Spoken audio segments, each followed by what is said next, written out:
Good day. Hi, welcome everyone. This is the Bridge program. This is an interview that I had with Jean van Lierop on the 31st of March. He's my business partner.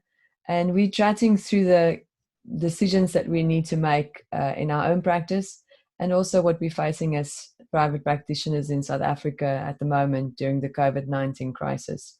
We look through the South African Dental Association guidelines, and we're also looking at some other guidelines that we have at our disposal. And basically, it's a discussion about how we have to apply this in our own practice. I hope you enjoy this. Hi, Jean. How are you? Hello, I'm good. How are you? What are you doing during the lockdown? What am I doing? I'm trying to stay sane. So, no, actually, I've been really busy just trying to get some structure in place so that we kind of know what we're doing without, so we can kind of try and prepare a little bit for 21 days time. And not have nothing set up. So yeah, it's important. You want to relax, but you also need to make sure that you're ready to go when one goes off. Right? So you haven't been reading books and watching series? No. Actually, I've been on way too many of these kind of conference calls and things, and it's actually annoying my family quite a bit. So yeah, at some stage I'm going to need to switch the computer off and just do nothing, which would be nice. I don't see it happening soon though. Yeah, I think we're in the same boat. Yeah, I mean, I was expecting to be really chilled, but I'm not. If it's not managing emergencies on the phone, then it's trying to make sense of protocols and figuring out how we're going to run the practice from here on. Because I've got 2 emergency patients that I need to see on Tuesday. So, I mean, I've been following what's been given to us by SADA and trying to make sense of how we can apply that to the practice. And also, I think that there's so much information at the moment. How do we make sense? How do we navigate ourselves through all of this? I'm so confused, and that's why I asked you if we can maybe just do a video where you and I can talk through our thought process, and maybe that can help someone else. So it's not that we've got it all figured out. We are literally figuring it out. For our own practice, and also for the guys from Bridge program that we care about, and we feel an obligation to give them some sort of guidance at least. No, completely. I agree with you. This has been interesting few days. I look back and think on Wednesday, I kind of made peace with the fact that I was going to spend 21 days reading books and catching a tan and enjoying life. The reality is that by Friday you kind of realize that there is so much that needs to happen, that needs to be put in place. It's overwhelming. It really is overwhelming. You don't know where to start, what to do. And I think it's quite nice that I agree with you that we sit and we try and just unpack all that information that we have in front of us, and just try and filter through the things and see what we can use and what we can't use. It's important. If we can figure it out, hopefully we can help somebody else figure it out as well. That's the idea.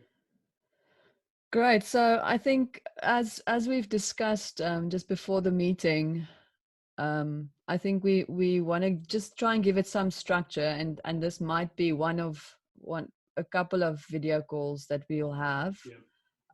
If I'm just going to run through the structure that I have in my head, and then we'll take it from there. I think we should start with what we know so far. Start with the information and the guidance and the protocols that's been given to us. Agreed. And from that point, we can make decisions. Then I want to know how that applies to my practice for tomorrow or for Tuesday. The third point that I want to get to is consent forms, templates, and some practical help that we can share with some people that we've already set up. So I'm thinking of that consent form that SADA has given us. Then the fourth point is, what is an emergency? So I think if we can just touch on that. And the last one is, how do I question or how do I screen and filter patients? So those are the things that I thought we can maybe look at today. If we get happy to do that. I think it would be nice to try and kind of follow the process. So kind of think about what would happen. What would happen if a patient of yours is looking to get hold of you because they have an infection, and what is it that you've set in place so that they can get hold of you, and then how are you going to deal with that? So it's kind of like a walkthrough from a patient's point of view, almost trying to give them guidance as to what we need to put in place for them. Cool.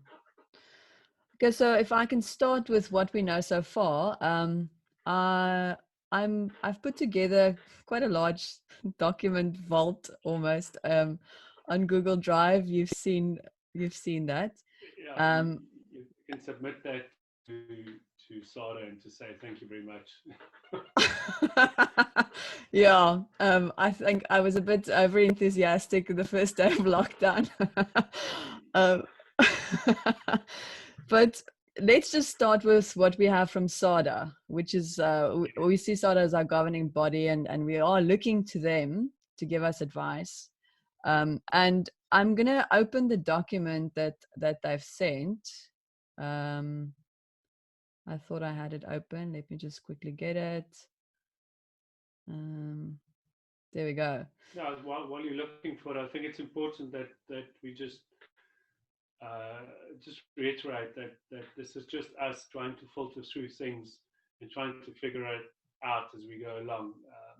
We're really looking to just funnel information. We're not dictating to anybody and telling anybody exactly this is how it should happen. We're just really trying to put structures in place that we need to put in place in our own practices, and while we're doing that, sharing it with everybody else.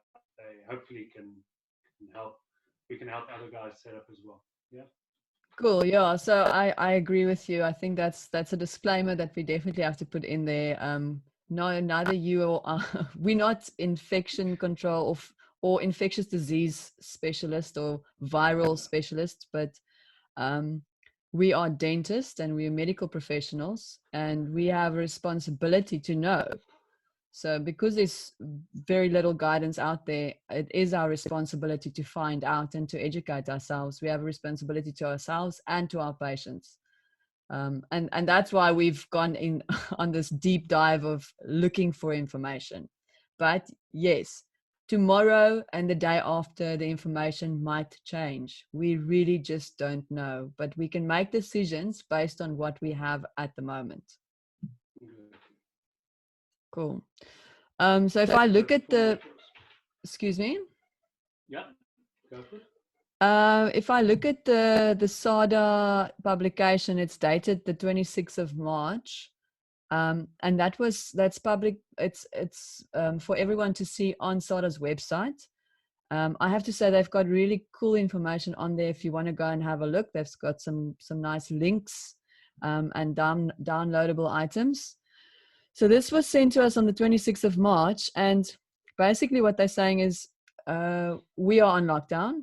We are part of the professionals that are allowed to work. So we are seen as essential personnel or medical personnel. And then a highlighted item here is practitioners may elect to open or close during lockdown period. So they are leaving it up to us to decide. Then the next line item, I'm just going to sort of read through this, Sean, if you don't mind. I think it gives clarity, so that's fine. Yeah. So practitioner must only treat patients. Do you think I should share the screen? You can, please do. Okay, so then if I share the screen, then we can both look at it. Share screen. There we go. Come on. Okay. Right. So there's a lot of open documents on my screen at the moment. I'm just trying to might neaten it up slightly. Okay, so practitioners must only treat patients requiring emergency dental procedures. So that's very clear. They are saying that we're not allowed to just be open for elective procedures. And then for the duration of the lockdown, this is no longer a recommendation, but a directive, therefore law from the government. So we have no I think choice. it's important that from obviously we're in the Western Cape, so we got a direct from the Western Cape government stating clearly that only emergency treatments are, and then they give a break what is essentially they deem as emergency, which we can get into later. But I think it's quite clear that you're not going to be doing elective treatment. That's right. And they're also very clear in the next paragraph, any practitioner who communicates or elects to offer all services that are not deemed emergency may not only be contravening the terms under which exemption has been granted under lockdown provisions, but may also be investigated by the regulator for unprofessional conduct. So I think SADA is really just trying to make it clear that they are serious about this and that they definitely do not condone people not following these guidelines or the directive, in other words.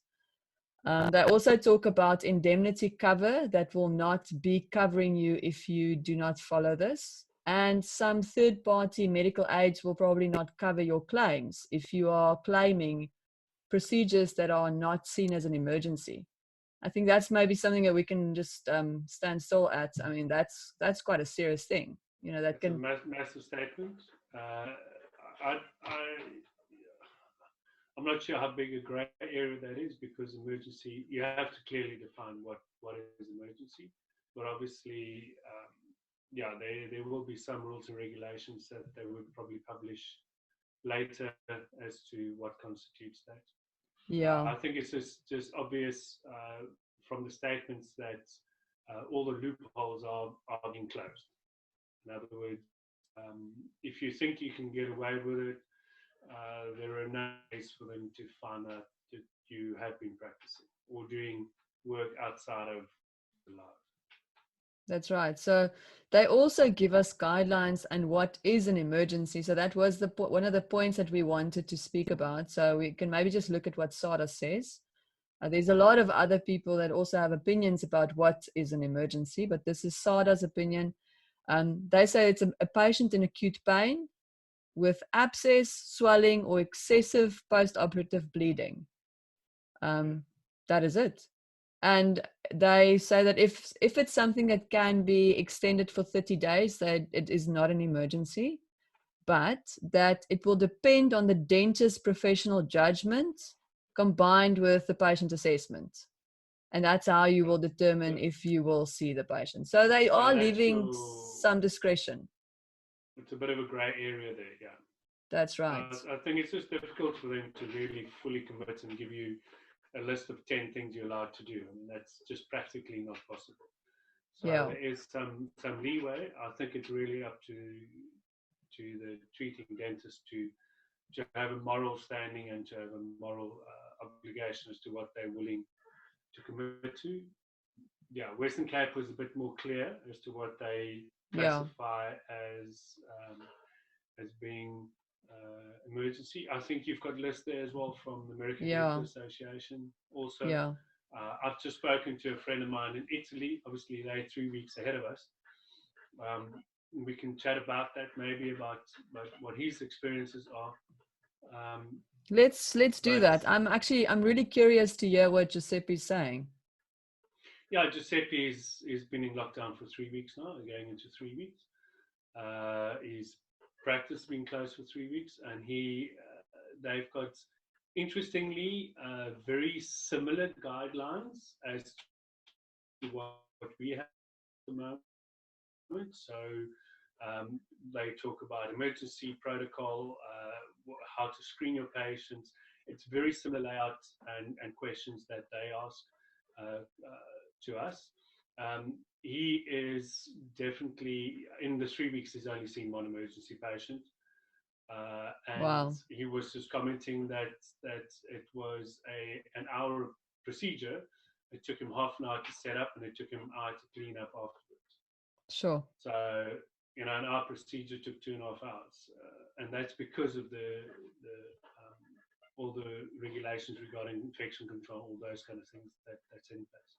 So, from his point of view, it's been shut down.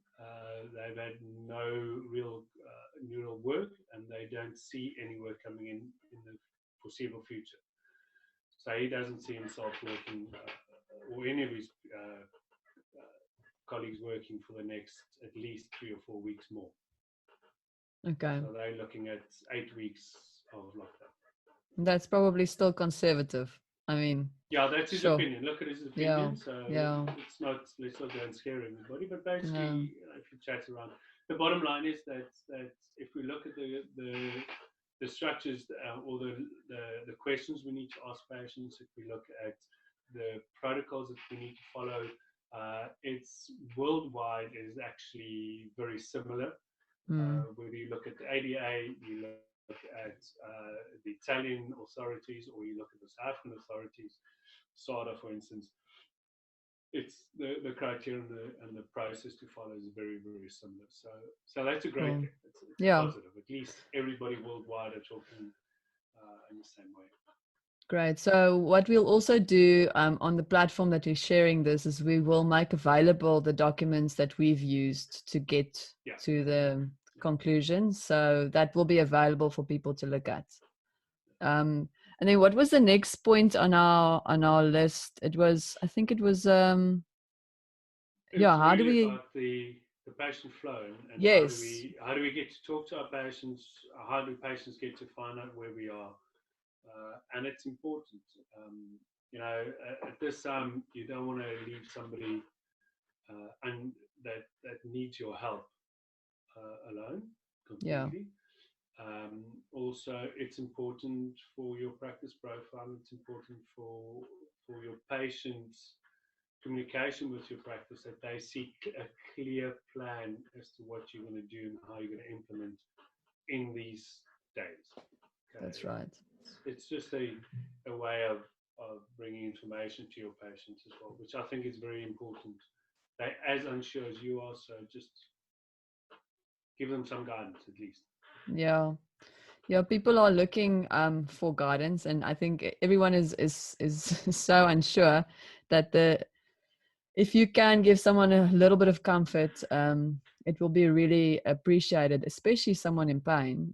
So the type of protocols that we're looking at is like, how would we make sure that patients know that we are not open? Is it something that we can put on social media? That's what we've done for the practice. And how do you then get people to get hold of you for emergencies? So what we've done in our practice is we have one person that's screening calls. So we've got a receptionist that's at home, and she's screening the calls and then forwarding the emergencies on to us. So we've chosen to make use of WhatsApp for Business as one of the platforms or one of the tools that's available. And then also just emails. I think there's a lot of other tools that you can use, but those are tools that's available to everyone. I think it's important that once you've set out, go through the steps as what needs to happen for the patient. Important that once you've actually established what are your criteria, what is the process to follow. You put that in a document, that share that on all possible platforms that your patients can view you. In other words, protocol on social media, share it via emails, put it on your website. So that's any wants to page long-standing patient of yours is in need of pain or some guidance, or just somebody to talk about their problems. They know clearly what the steps follows.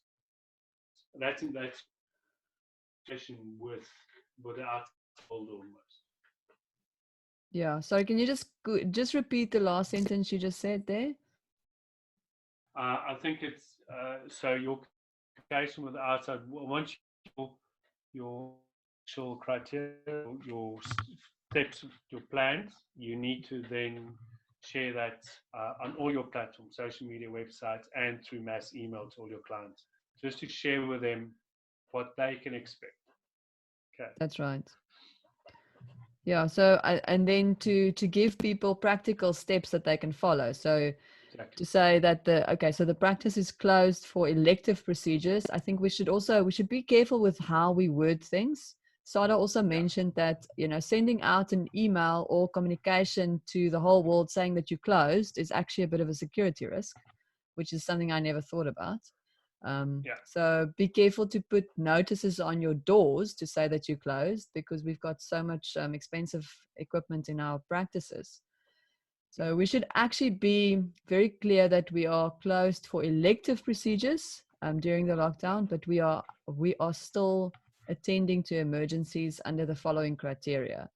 And then people can get hold of us via the following routes: email, phone call, and WhatsApp. Whichever way you choose that works in your practice. That's right. Like you said, WhatsApp is a great way because you can actually filter WhatsApp much easier. Also, I believe that it's important that you keep record of what's happening. So if you have a telephone conversation, it's a lot more difficult to record a telephone conversation. In fact, it's probably illegal. So it's much better for you to have a WhatsApp or SMS conversation with a patient, because then you can always go back and say, That's look, right. I did send you the forms, or yes, we did talk about what's going on, and yes, I did tell you should do this, just to give yourself some, almost like a written notes. So that's, that would be a nice So way on that point, what we've taken as consent, because that's one of the important things, is to make sure that people give consent. So we're following the guidelines from SADA, where they've made available a consent form that patients have to fill in before you see them in this period. And I also think that might be a nice way of filtering people that do not really have emergencies. Because the moment they see that consent form, they'll understand the seriousness of the situation. So the consent form we are sending to patients, you can send it to them electronically. If they don't have a printer at home, that's a bit of a practical stumbling block. So we are noticing that if you can get a printed form at the practice, that's also an infection control problem. So Jean, you can correct me if I'm wrong, but if you consent or agree on an email to what has been written on the email, would that still be deemed as legal consent, or are we treading on an area that we don't know? Yeah, without being a lawyer, I have had some experiences with that, and in my experience, if it was written down specifically within an email, then that is deemed as consent enough. Okay, so that's how I'm confirming the appointment, is by sending the email to the patient with the consent, and that is the only way that I will actually confirm it, is if they respond to this consent email, and then we set up. Can you just for clarity, can you maybe just bring up that that document? The document just so that we we've can show, just what we've created. So we're just going to show it clearly what the steps are that we believe that we are following, and we've kind of seen this through some of the other closer practices that we have. Having compared our notes with that of other practices, this is generally what people are doing at the moment. Okay, so I'm just going to share the screen again. Just give me a sec. Okay. So there we can see the email that we're sending. It's quite a generic email. We specify the difference between a new patient and a patient that is a part of our practice. And then we have an online form that the new patients have to complete as well.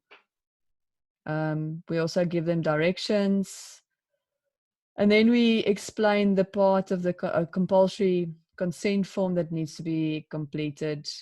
And we also explain that that would serve as a confirmation for your appointment. The next step is that we need to send the patient a letter that gives them permission to travel. So we've compiled a letter just on a letterhead. I'm not sure if it's going to be enough. We haven't actually encountered a situation to see if it is enough or not. But it seems like the police and the military are quite strict on who may travel. So that's something that we can maybe just get more information on. But at the moment, we are just giving our patients a letter with your and my phone numbers on, and also just the letterhead. And then we have some instructions for what to expect when they arrive at the practice. Now, on this point, there's a lot of information out there, and I think a lot of useful information. Sam Tandar has a really nice document that he put together for his patients, stating exactly what they can do and who can come with. But the important points is they have to come alone. They wait in the parking lot, and you phone them when you are ready. They can't bring their kids with, and if it's a child, it's just the mom or dad that can come, and no other siblings. We also want people not to bring phones or wallets or anything with them. And then the moment they arrive, we have a clinical protocol that we're not really expanding on in the letter, but then our nurse will receive the patient. So I think those clinical protocol we can go through probably in the next session. That's right. Let's just, that is very grey. Yeah. And could be quite controversial. So yeah, we're still figuring it out. We're definitely figuring it out. Yeah. So I just to try and summarize, we don't want to make this too long. Like we said, we understand that this will be the first video of probably a couple. I just want to go through the list that we said we wanted to get to, and we haven't really gotten to everything. No.